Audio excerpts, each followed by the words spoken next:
নমস্কাৰ বন্ধুসকল, আপোনালোক সকলোকে আমাৰ ইউটিউব চেনেলটোলৈ স্বাগতম জনাইছোঁ। ইতিমধ্যে আপোনালোকে গম পাইছে যে নিমাতীঘাটত মাজুলী অভিমুখে আহি থকা এখন নাও দুৰ্ঘটনাত পতিত হৈছে।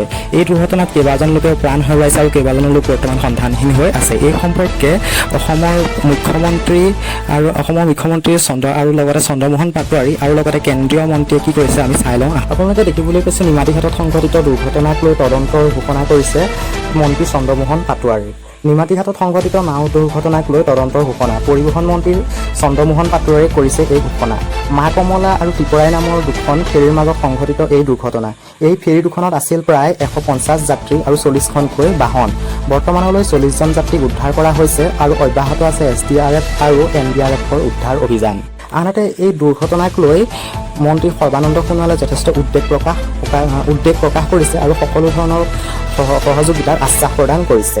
ব্ৰহ্মপুত্ৰৰ বুকুত সংঘটিত নিমাতীঘাটৰ ফেৰী দুৰ্ঘটনাত গভীৰ উদ্বেগ প্ৰকাশ কৰিছে কেন্দ্ৰীয় কেবিনেট মন্ত্ৰী সৰ্বানন্দ সোণোৱালে। মাজুলীৰ কমলাবাৰী আৰু যোৰহাট নিমাতীমুখী দুখন ফেৰীৰ মাজত আকস্মিক দুৰ্ঘটনা সংঘটিত হোৱাৰ খবৰ লাভ কৰি কেন্দ্ৰীয় কেবিনেট মন্ত্ৰী সৰ্বানন্দ সোণোৱালে গভীৰ উদ্বেগ প্ৰকাশ কৰিছে। এই বিষয়ে অসমৰ মুখ্যমন্ত্ৰী ডক্টৰ হিমন্ত বিশ্ব শৰ্মাৰ সৈতে কেবিনেট মন্ত্ৰী সোণোৱালে তাৎক্ষণিকভাৱে ফোনযোগে যোগাযোগ কৰিছে আৰু বিষয়টো সন্দৰ্ভত আলোচনা কৰিছে। যাত্ৰীসকলৰ উদ্ধাৰৰ বাবে যাৱতীয় সকলো ব্যৱস্থা গ্ৰহণ কৰা হৈছে বুলি মুখ্যমন্ত্ৰীয়ে ফোনযোগে উল্লেখ কৰিছে। কেন্দ্ৰীয় বন্দৰ, জাহাজ পৰিবহণ আৰু জলপথ মন্ত্ৰালয়ৰ তৰফৰ পৰাও এই ক্ষেত্ৰত যথাসম্ভৱ সকলো সহায় সহযোগিতা আগবঢ়োৱাৰ বাবে সংশ্লিষ্ট কৰ্তৃপক্ষক সৰ্বানন্দ সোণোৱালে নিৰ্দেশ দিয়ে বুলি জানিব পৰা গৈছে। আপোনালোকক জনাওঁ যে নিমাতীঘাটত সংঘটিত এই দুৰ্ঘটনাত বৰ্তমানলৈকে মৃত্যুৰ সংখ্যা 4জনলৈ বৃদ্ধি হৈছে। ব্ৰহ্মপুত্ৰৰ বুকুৰ পৰা আৰু 3জন লোকৰ মৃতদেহ উদ্ধাৰ কৰা হৈছে। মৃত লোক 3জনৰ পৰিচয় বৰ্তমানলৈ উদ্ধাৰ হোৱা নাই। উদ্ধাৰকাৰী দলে অব্যাহত ৰাখিছে উদ্ধাৰ অভিযান। বৰ্তমানেও 40ৰ পৰা 50জন যাত্ৰীৰ সন্ধানহীন হৈ।